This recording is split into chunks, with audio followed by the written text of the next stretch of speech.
Want to hide a chat on Viber on your Android phone for extra privacy? This video gets straight to the point and shows you exactly how to do it.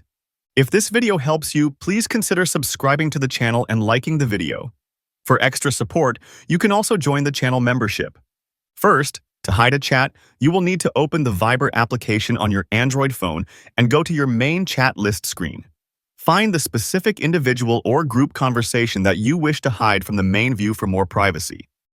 Now, you must long press directly on the chat until a menu appears on the screen. From the menu options that pop up, you will simply need to select the Hide Chat option. If this is your first time hiding a chat, Viber will prompt you to set a 4-digit PIN code for security.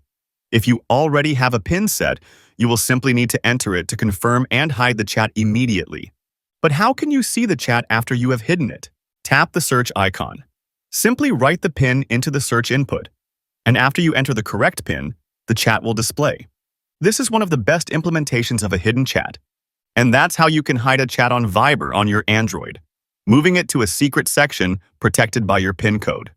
For more short and concise videos, subscribe to the channel and don't forget to leave a like and a comment.